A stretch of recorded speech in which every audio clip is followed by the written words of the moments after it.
Nobody handed us a manual on money when we were kids. Most of us learned by watching, by making mistakes as adults with real consequences, or honestly, by not learning at all until we were forced to. And a lot of us are still unlearning bad habits right now, in our 30s and 40s, because nobody sat us down early and made money feel real instead of scary or confusing. I don't want that for my kids. And I'm guessing since you clicked on this video, you don't want that for yours either. So today I want to walk you through 7 simple, age-appropriate ways to teach your children real money skills before they even hit double digits. No spreadsheets, no boring lectures, no sitting them down for a formal money talk that they'll tune out in the first 10 seconds. Just small, practical habits you can build into everyday life. Let's get into it. Number 1, use 3 clear jars. Spend, save, give. This is hands down the single most effective visual tool for young kids, and there's a real reason why it works so well. Money is abstract to a young child. It's just paper and coins. Or worse, an invisible number on a screen that adults tap a card to access. Kids can't fully grasp that until they can physically see it, touch it, and sort it themselves. That's where the 3 jars come in. Label them spend, save, and give. And every single time your child receives money, whether it's allowance, birthday cash from grandma, or that random dollar from the tooth fairy, sit down with them and help them split it across the 3 jars. It doesn't have to be a perfectly even split. In fact, it shouldn't be. Even a simple rule like 70% to spend, 20% to save, and 10% to give teaches something far more important than the exact math. It teaches your child that money has different jobs. Some of it is for right now, some of it is for later, and some of it isn't even about you at all. It's about being generous with what you have. That's a lesson most adults are still working on, and you can plant the seed for it before your kid can even do long division. Over time, watching those jars fill up gives kids a tangible sense of progress. They can see their savings jar getting heavier. They can see the moment they finally have enough in the give jar to donate to something they care about. That physical, visible feedback loop is something no bank app or chart can replicate for a 5 or 6-year-old. Number 2, let them make small purchasing mistakes on purpose. This one is hard for a lot of parents, myself included, because our instinct is to protect our kids from every bad decision we can see coming. But when it comes to money, letting them make small, low-stakes mistakes on purpose is one of the most valuable things you can do. Here's what I mean. Your child has been eyeing a cheap toy at the store, the kind you can already tell is going to break by tomorrow or get forgotten in a drawer by next week. Your instinct is to say, "Don't waste your money on that, get something better." But if the amount is small enough that it genuinely doesn't matter in the long run, let them buy it. When that toy breaks the next day or gets tossed aside a week later, that disappointment teaches a lesson that no lecture from you ever could. It's not you telling them money doesn't grow on trees, it's them living it in real time with the consequence they can actually feel. And here's the important part. This is happening while the financial stakes are still tiny. A $5 toy is a completely safe place to fail.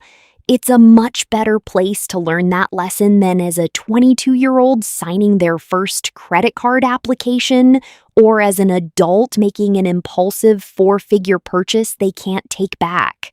Letting kids fail small now is genuinely one of the kindest things you can do for their future financial self. Number 3, give them a grocery budget for one aisle. Next time you're at the grocery store, try this. Hand your child a set amount of money, say $10, and let them choose the snacks for the week within that budget. Then step back and let them actually do the math and make the choices themselves. What happens next is genuinely fascinating to watch.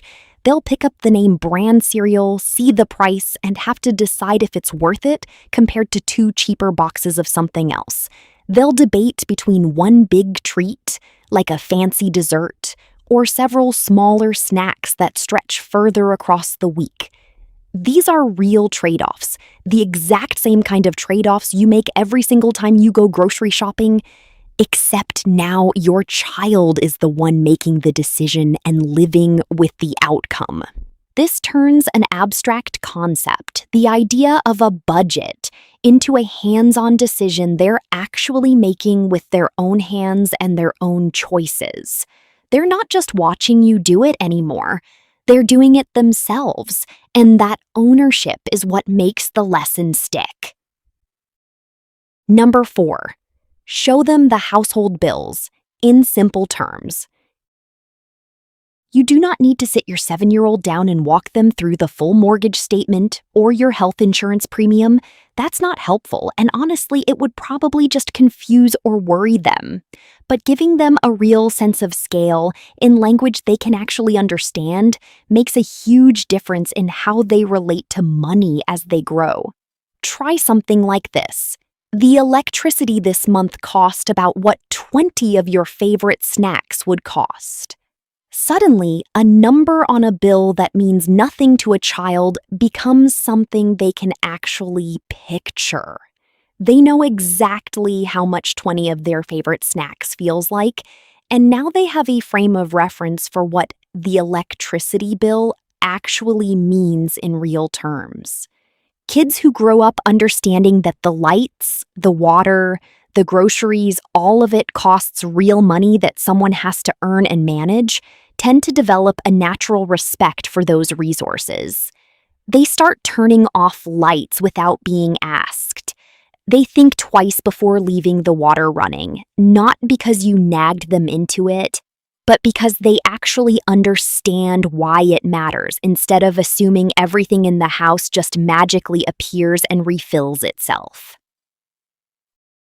Number 5, let older kids earn beyond chores through a family business task. I want to be clear about something first. Regular chores, making their bed, putting away toys, helping clear the table, should just be part of being in the family. Kids shouldn't get paid for basic participation in the household because that's not how life works as an adult either. Nobody pays you extra for doing your own laundry. But for kids around 8 to 10 years old, this is a great age to introduce something new. Optional, bigger tasks that do pay a bit more. Things like washing the car thoroughly, organizing the garage, or helping prep meals for the whole week. These are a step above the baseline expectations, and they come with actual compensation attached. What this teaches is incredibly valuable, and it's a mindset a lot of adults never fully develop. It shows your child that extra effort and initiative can be directly connected to extra income. That's not a given in life, and it's not something kids figure out on their own.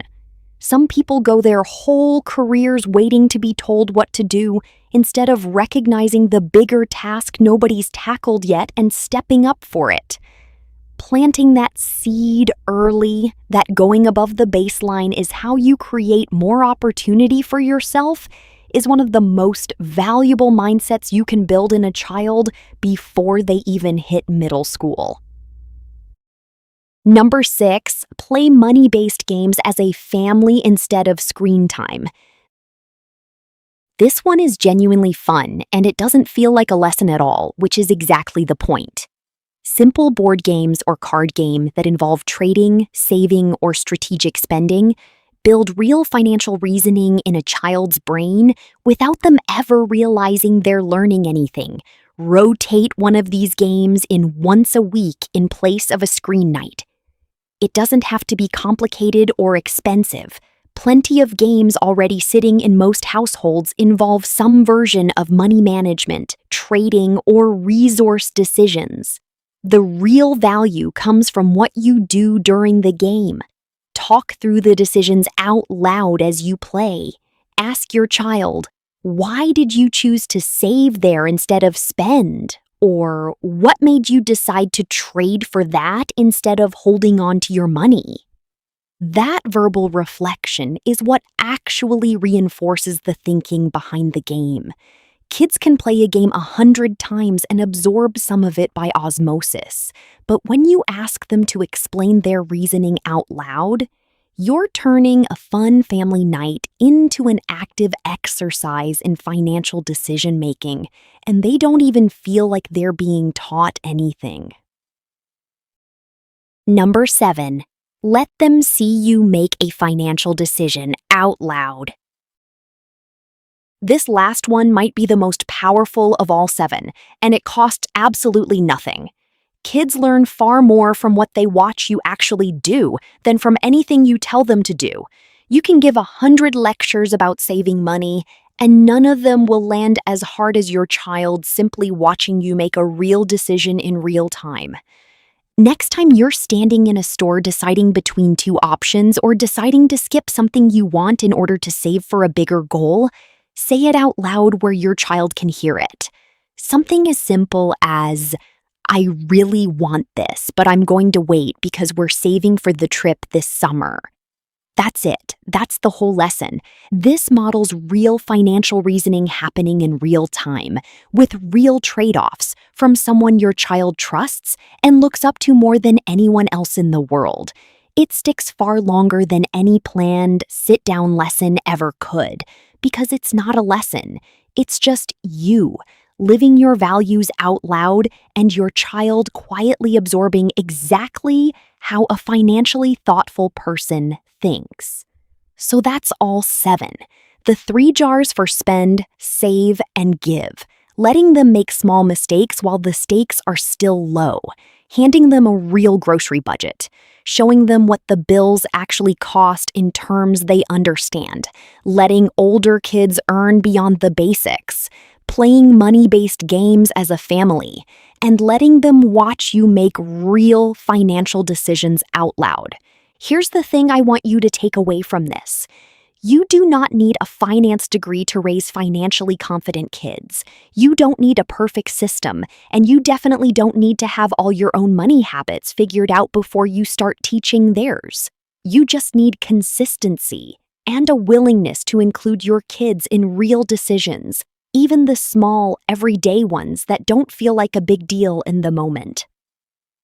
Pick one of these 7 and start this week. Just one. That's how the habit actually begins, for them and honestly, for a lot of us too. If this was helpful, let me know in the comments which one you're going to try first. I read every single one. And if you want more videos like this, make sure you're subscribed because there's a lot more where this came from. I'll see you in the next one.